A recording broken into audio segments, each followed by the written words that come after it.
The president of Colombia signed a new peace deal with FARC rebels this morning, about 6 weeks after voters narrowly rejected an earlier agreement. The peace deal was 6 years in the making, and it brings Afghanistan's second largest armed group in from the cold. For now, the fighting seems to be over. But Tamil sympathizers say the struggle will go on.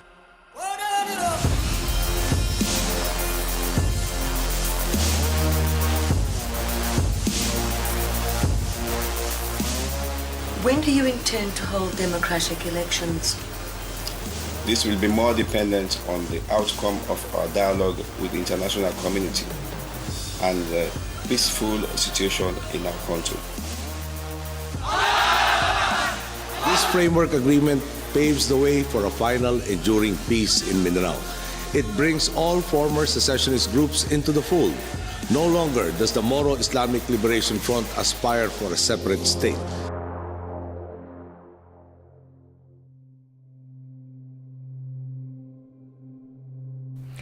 There are a lot of things I like to carry in my personal battle book, but one that I always have if I'm working in a conflict environment is the basic text of the governing peace agreement or political settlement and any implementation agreements that go with it. To me, it's a critical information requirement, and I want to have it on hand. I first got interested in the impact of peace agreements on illicit networks when I was doing counter-drug operations in Colombia in 1990 and 91. At the time, Colombia was confronting not one, but 3 major insurgencies and 2 major drug cartels. The security situation had reached a breaking point marked by a drumbeat of assassinations, kidnappings, and intimidation of political leaders, journalists, and a significant percentage of the Colombian Supreme Court. The country was falling apart, but through a political settlement, the Colombians managed to make peace with one of the most violent insurgent groups, the M19. Per its terms, a massive political reform effort ensued, and everyone was optimistic that it would turn the tide. But that was not the case, because unfortunately, the factions that were not at the negotiating table still had a vote, namely the narcos and the FARC. Looking back, I would argue that the political reforms of 1990 did set conditions for Plan Colombia, which enabled the government to reassert both governance and the monopoly of force throughout the early 2000s, which in turn forced the FARC to finally conclude a peace agreement last year in 2016. Whether that agreement holds is still an open question because implementation has only just begun. But it does illustrate a lesson that surprised us with its consistency when we looked across all the case studies in impunity. Put simply, when illicit power structures and their interests are not accounted for in peace agreements or other negotiated settlements, it is nearly impossible to control them, let alone make them go away.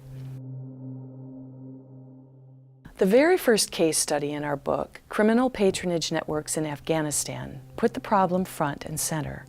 Carl Forsberg and Tim Sullivan analyzed the Bonn Agreement in both process and product for its impact on the Afghans' ability to control the illicit power structures within and outside of the government. 3 years after they wrote their chapter, Carl had this to say.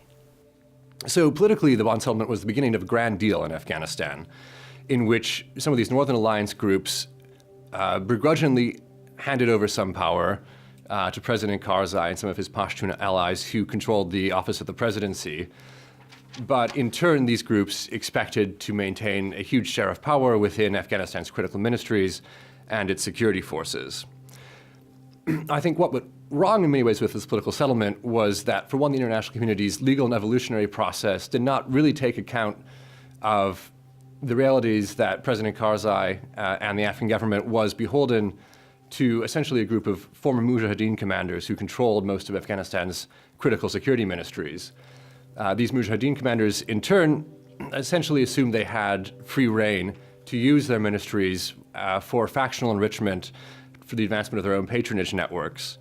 After several decades of civil war, these groups were deeply invested in organized crime, in the narcotics trade. They had become accustomed to arbitrary confiscations of land and property, to the use of violence and intimidation to advance their political goals. And many of these groups essentially became stakeholders in state weakness, the very groups, the networks that control Afghanistan's security ministries and the police in particular in the first decade after 2001. But it was a term of the political settlement, essentially, that Karzai allowed them to use state ministries for their own narrow factional purposes. And this is really, I think, the core of how impunity became so deeply embedded in Afghanistan's political settlement. Gretchen Peters, who spent several years on the ground unraveling the impact of the Pashtun trucking mafias on the war, had come to a similar set of conclusions.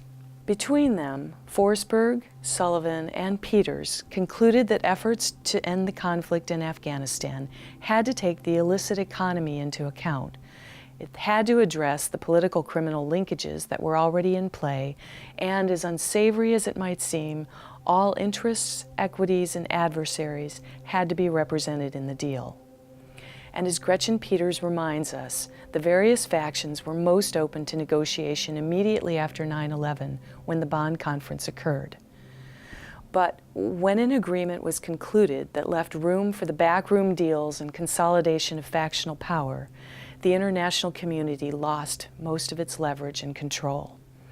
The result is that the various manifestations of illicit power are completely entrenched in the political, economic, and security landscape of the country today. Sierra Leone could have gone the same way, and following the first peace agreement that the government made with the Revolutionary United Front, the RUF, it almost did.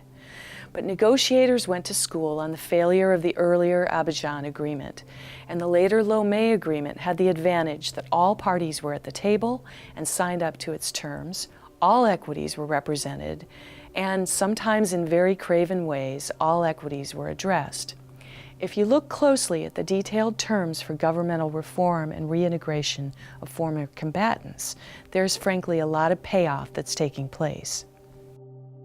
But it was a small price to pay for a comprehensive peace that would end one of the most brutal civil wars in West African history. For all the post-conflict failures in Sierra Leone, the fact is that the country has remained at peace.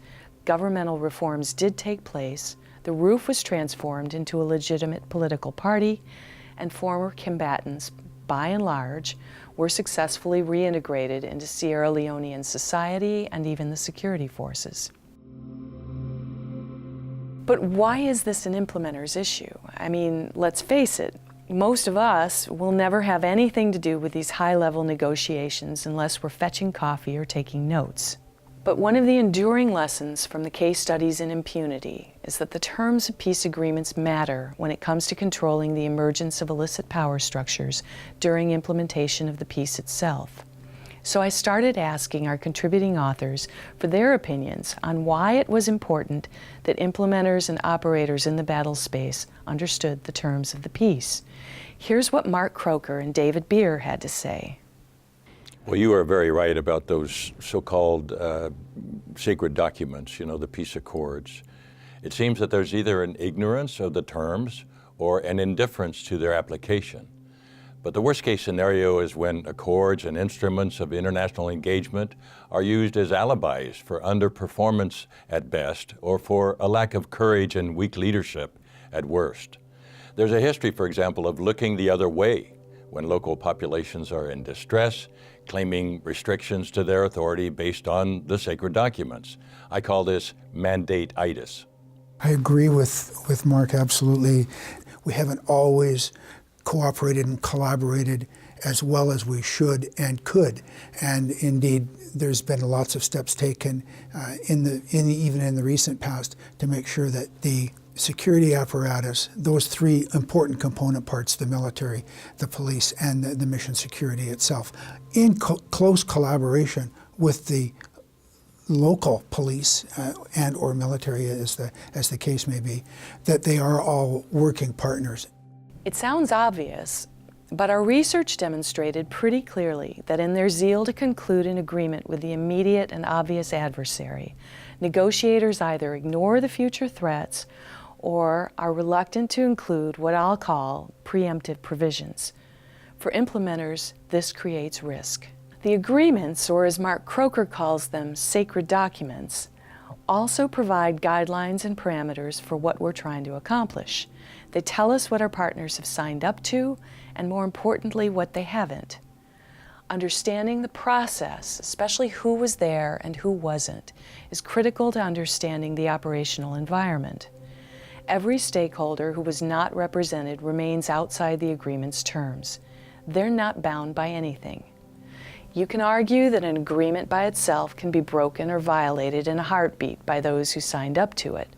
But if you've got adversaries that never even signed it or were excluded from the process, then you have a known set of free radicals. And our cases tell us that those free radicals leverage the constraints on everyone else to coalesce and consolidate their illicit power. Conversely, a comprehensive peace agreement that anticipates the potential impact of illicit power, accounts for both licit and illicit interests, and adequately empowers outsiders such as peacekeepers or other international actors to control it, and contains accountability mechanisms and conditionality in every clause, can be a very powerful tool. The Lomé Agreement that ended the war in Sierra Leone is one very good example. I asked Tom Marks, who studied the issue in both Colombia and Sri Lanka, if he thought the Colombian peace agreement with the FARC would hold. And he had a perspective on both the process of the negotiation and the agreement itself that's critical to understanding the risks going forward. There are at least 24 major components which have not yet been settled, and consequently those are going to cause some problems. Not all FARC combatants have agreed to go on with the terms, and in addition, exactly how things will play out has not been decided. What concerns me more, perhaps, is that Colombia, from a position of advantage, has made all of the sacrifices and will probably make still more. In doing so, it has damaged Colombian democracy and has put itself in a situation where all that it has achieved is at risk. In 2007, I was a senior mentor for an Army Title X war game that was focused on stabilization and reconstruction. I thought, given the scenario, that it would be a good idea to use the Afghan Compact as a real-world example of how political settlements inform stabilization and development. I figured that since so many in the player audience had served there, they would recognize the document, and I wouldn't have to waste much time explaining its terms before we could talk about implementation. But much to my surprise, no one had even heard of it. I've been teaching military, law enforcement, and development specialists about illicit networks and countering them in war and transition for several years now. In each one of my classes, when we get to this point in the curriculum, I always ask the students if, when they were last in the field, they had read the peace agreement or political settlement that they were operating under. 9 times out of 10, no one has.